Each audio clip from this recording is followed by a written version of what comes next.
2024년 6월 5일 수요일 경제뉴스 매일 브리핑을 시작하겠습니다. 뉴욕 증시의 대표적인 황제주인 오마아의 현인 워런 버핏의 버크셔에서의 주가가 현지 시간 3일 오전 한때 99% 넘게 폭락했다. 8억 6천만 원에 이르던 주가가 돌연 25만 원 수준으로 폭락한 것이다. 이외에도 이날 뉴욕 증시에서 버크셔 A주 외 금채굴업체 바리골드, 원전 설계업체 뉴스케일 파워 등 일부 종목에서 이와 유사한 가격 오류가 나타나 일시적으로 거래가 중단됐다. 다만 이들 개별 종목의 거래 중단 외에 이날 주식시장은 전선 오류에 따른 영향을 받지 않았다. 뉴욕 증권거래소의 모회사인 인터콘티넨털 익스체인지는 이번 결함이 사이버 공격에 의한 것이라는 어떤 징후도 발견하지 못했다고 CNN에 말했다. 다음 뉴스. 4일 이온게이자이 신문과 교도통신 등에 따르면 이날 오전 국토교통성 직원들이 혼슈 중부 아이치현 도요타시에 있는 도요타 본사에서 현장 조사를 시작했다. 전날에도 국토교통성은 앞서 인증 관련 부정행위가 드러난 도요타, 마쓰다, 야마하 발동기, 혼다, 스즈키 등 5개사 38개 모델 가운데 현재도 양산 중인 6개 모델에 대한 출하 정지 지시를 발표했다.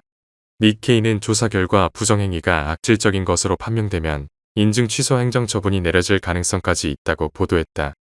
니케이는 인증이 취소되면 자동차를 양산할 수 없게 된다며 인증 재취득 심사에는 통상 2개월이 걸려 가동 중단 기간이 길어질 수밖에 없다고 지적했다. 자동차 산업의 대규모 인증 부정 사태에 따른 생산 중단이 일본 경제 성장에도 악영향을 미칠 수 있다는 분석도 나왔다. 다음 뉴스. 인텔은 현지 시간 4일 대만 타이베이에서 진행된 컴퓨텍스 2024에서 데이터 센터, 클라우드와 네트워크에서 에지 및 PC에 이르기까지 AI 생태계를 획기적으로 가속화할 최첨단 기술 및 아키텍처를 공개했다. 인텔은 이날 AI PC를 지원하는 프로세서 루나레이크와 AI 가속기인 가우디3, 서번 프로세서인 제온6 등을 소개했다. 이날 겔싱어 CEO는 AI 반도체 주도권 싸움과 관련 인텔 제품과 같은 기존 프로세서가 AI 시대에 힘을 잃어가고 있다는 젠슨 황 엔비디아 CEO의 주장을 반박하며 적극적인 대응에 나섰다고 블룸버그 통신이 전했다. 다음 뉴스. 프로젝트명 대왕고래. 4일 정부와 에너지업계 소식통에 따르면 정부와 한국석유공사는 동해 심해 가스전 프로젝트를 추진하면서 철통 보완을 위해 석유가스가 대량 매장됐을 가능성이 높은 가스전 후보지에 이 같은 이름을 붙였다. 이미 석유공사는 지난달 초 세계적인 해양 시추업체로 꼽히는 노르웨이 시드릴과 웨스트 카펠라라는 명칭의 시추선 사용 계약을 맺었다. 웨스트 카펠라는 삼성중공업이 지난 2008년 건조한 선박이다. 웨스트 카펠라는 한국에서 약 40일간 머물며 시추 계약을 이행할 예정이다. 계약 규모는 3,200만 달러이며 오는 12월부터 발효된다. 정부는 해외 전문기관으로부터 이번 탐사 시추 성공 가능성이 20% 정도 된다는 결과를 받았다. 이 정도면 성공 확률은 상당히 높은 수준이라는 평가다. 탐사 시추가 이뤄지면 석유가스의 실제 부존 여부와 부존량이 1차적으로 파악될 수 있기 때문에 대왕고래 프로젝트 성공 여부의 윤곽이 드러날 수 있다. 다음 뉴스. 현지 시간 3일 월스트리트저널은 소식통을 인용해 미국 뉴욕주에서 SNS 플랫폼 기업들이 미성년자에게 자동 피드를 제공하는 것을 막을 계획이라고 보도했다. 그동안 알고리즘을 통해 자동으로 제공되는 피드가 아이들을 폭력적이며 성적으로 노골적인 콘텐츠로 유도한다는 지적이 잇따랐다. SNS 콘텐츠 전달 방식에 대한 규제를 제정하는 것은 뉴욕주가 최초라고 월스트리트저널은 전했다. 민주당이 다수인 뉴욕주 상하원에서 이번 주 해당 법안에 대한 투표가 이뤄질 전망이다. 그러나 특정 종류의 콘텐츠를 직접 차단하는 것은 미국 수정헌법 제1조인 표현의 자유를 침해할 수 있으며 이를 막기 위한 업계의 소송 대응도 불가피할 전망이다. 아동에게 SNS를 제한해야 한다는 움직임은 전 세계적으로 확산하고 있다. 호주 사우스 오스트레일리아주는 14세 미만 아동의 SNS 계정 보유 금지법을 추진 중이다. 영국과 프랑스는 어린이와 청소년을 상대로 스마트폰 판매 금지 정책을 검토 중이다. 다음 뉴스.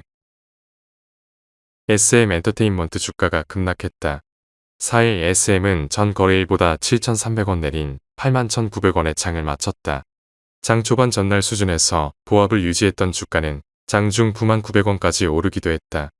하지만 오후 3시경 올해 들어 가장 큰 낙폭을 기록하며 85,000원까지 하락하기도 했다. 증권가에서는 갑작스러운 주가 하락과 관련 블록 딜 때문일 것이라는 의견을 내놨다.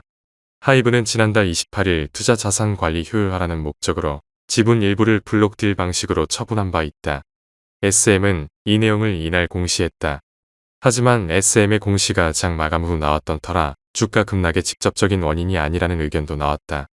한편 온라인 커뮤니티에는 SM 소속 가수 루머가 유포됐고 투자자들의 심리에 영향을 미친 것이 아니냐는 추측이 제기됐다.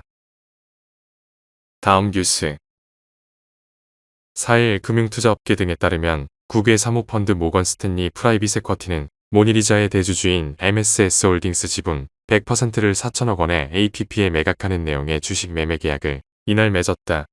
MSS 홀딩스는 작년 말 기준 모나리자 지분 50.99%를 갖고 있으며 또 다른 화장지 제조업체이자 비상장사인 쌍용 CMB의 지분도 100%를 보유하고 있다. 모나리자를 인수한 APP는 인도네시아를 대표하는 기업 중 하나로 펄프 종이 포장 제품을 한국 등 150여 개국에 수출하고 있다. APP는 모나리자와 쌍용 CMB를 인수해 국내 화장지 업계에서의 영향력을 높이고 펄프 종이를 제조하는 본업과의 시너지 효과를 노리는 것으로 전해졌다. 매각 소식에 모나리자의 주가는 20% 이상 급등했다. 다음 뉴스. 열대과일 두리안이 중국에서 부의 상징으로 인기를 끌면서 베트남산 두리안의 중국 수출이 급증하고 있다. 현지 시간 4일 현지 매체 VN 익스프레스에 따르면 올해 4월 베트남산 두리안의 중국 수출은 2억 400만 달러로 전년 동기 대비 6.5배나 늘었다. 세계 최대 두리안 수출국인 태국이 올해 가뭄으로 생산에 타격을 받고 있어 베트남산 두리안이 반사 이익을 얻는 것으로 보인다. 이에 중국은 베트남 농장들에 대한 두리안 수출 승인 건수를 2배로 늘려 베트남산 공급을 늘리고 있다. 따라서 올해 베트남산 두리안의 중국 수출은 30억 달러로 지난해보다 약 43% 늘어날 수 있다고 베트남 청과무협회는 기대했다. 다음 뉴스. 하나은행이 고시한 6월 4일 오후 11시 56분 원달러 환율은 1375.50원입니다. 시청해주셔서 감사합니다. 더 좋은 영상을 위해 구독, 좋아요 부탁드립니다.